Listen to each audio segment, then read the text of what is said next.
দেশের জনগণের শান্তি নিরাপত্তা নিশ্চিত করতে সর্বোচ্চ আন্তরিকতা ও সক্ষমতা নিয়ে দায়িত্ব পালনের জন্য পুলিশ সদস্যদের প্রতি আহ্বান জানিয়েছেন প্রধানমন্ত্রী তারেক রহমান।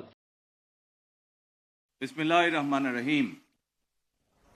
পুলিশ সপ্তাহ 2026 উপলক্ষে ঐতিহাসিক রাজারবাগ পুলিশ লাইন্সের প্যারেড গ্রাউন্ডে উপস্থিত মন্ত্রিপরিষদের সদস্যবৃন্দ, উপদেষ্টা এবং জাতীয় সংসদের সদস্যবৃন্দ, ইন্সপেক্টর জেনারেল অফ পুলিশ, বিভিন্ন পর্যায়ের পুলিশ কর্মকর্তা ও সদস্যগণ এবং সম্মানিত সুধীমণ্ডলী, আসসালামু আলাইকুম। এই সেই ঐতিহাসিক রাজারবাগ পুলিশ লাইন 1971 সালের 25 মার্চ রাতে, যেখানে ঘুমন্ত পুলিশ সদস্যদের উপরে হানাদার বাহিনী অপারেশন সার্চলাইটের নামে বর্বর হামলা চালিয়ে শত শত পুলিশ সদস্যকে হত্যা করেছিল। আমি আজকের অনুষ্ঠানে প্রথমেই বাংলাদেশের মুক্তিযুদ্ধে পুলিশ শহীদ সকল সদস্যকে শ্রদ্ধা ভরে স্মরণ করছি।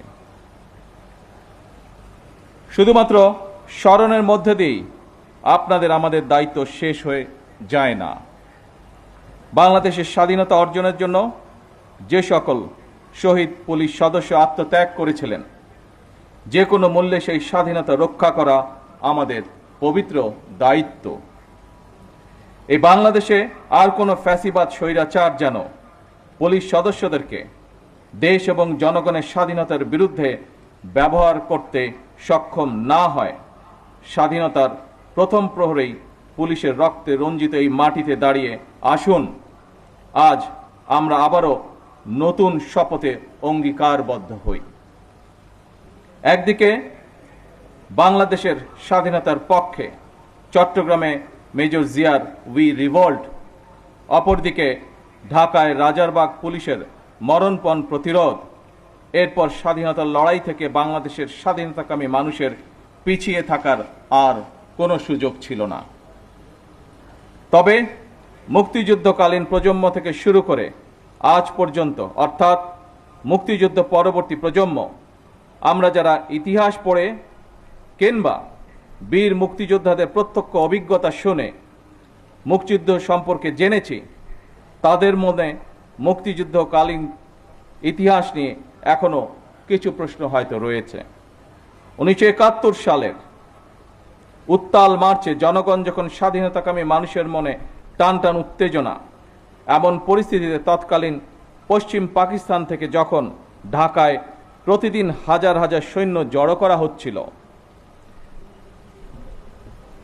এমন পরিস্থিতিতে সকল পুলিশ সদস্যদেরকে রাজারবাগ পুলিশ লাইন্সে একসঙ্গে জড়ো করে রাখার পেছনে তৎকালীন রাজনৈতিক নেতৃত্বের কি যুক্তি বা কৌশল কাজ করেছিল, বাংলাদেশের স্বাধীনতা এবং মুক্তিযুদ্ধ সম্পর্কে যারা এখনো গবেষণা করছেন, এটি এখন তাদের জন্য একটি গবেষণার বিষয় হতে পারে বলে আমি মনে করি।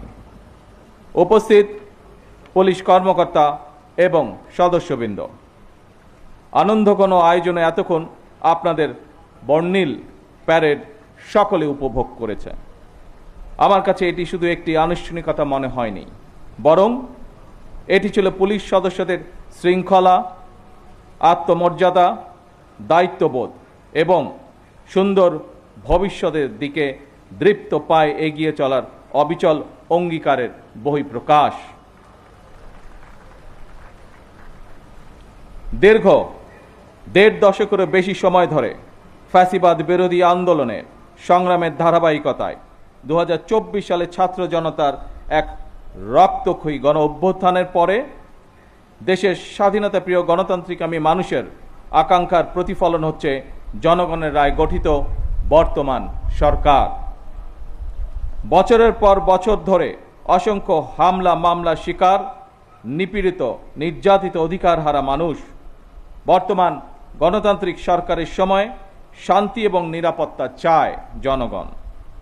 দেশের জনগণের শান্তি এবং নিরাপত্তা নিশ্চিত করা আপনাদের কার্যক্রম, অর্থাৎ পুলিশের ভূমিকার উপরেই সবচেয়ে বেশি নির্ভরশীল।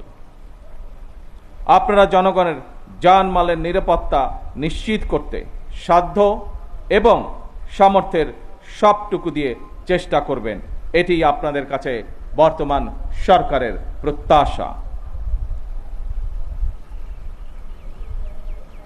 উপস্থিত অফিসার এবং পুলিশ বাহিনীর সদস্যবৃন্দ, ত্রয়োদশ জাতীয় সংসদ নির্বাচন প্রমাণ করেছে বাংলাদেশ পুলিশের পক্ষে দক্ষতা এবং পেশাদারিত্বের সঙ্গে দায়িত্ব পালন সম্ভব। শুধু দেশেই নয়, জাতিসংঘ শান্তিরক্ষা কার্যক্রমেও বাংলাদেশ পুলিশ দক্ষতা এবং সুনামের সঙ্গে কাজ করে যাচ্ছে।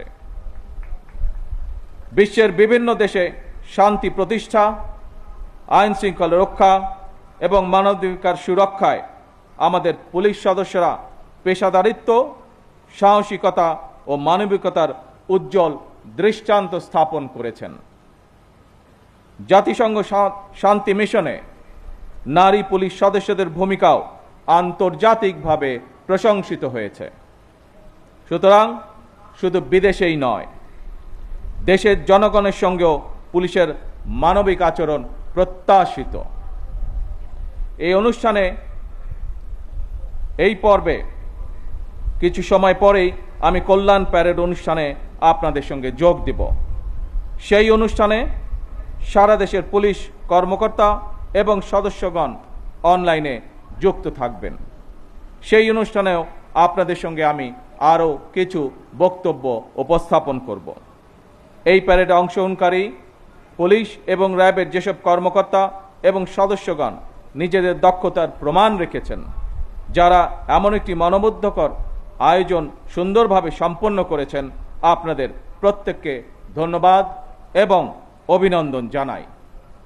বাংলাদেশ পুলিশ সপ্তাহ 2026-এর সার্বিক সাফল্য কামনা করছি। আল্লাহ হাফেজ। বাংলাদেশ জিন্দাবাদ।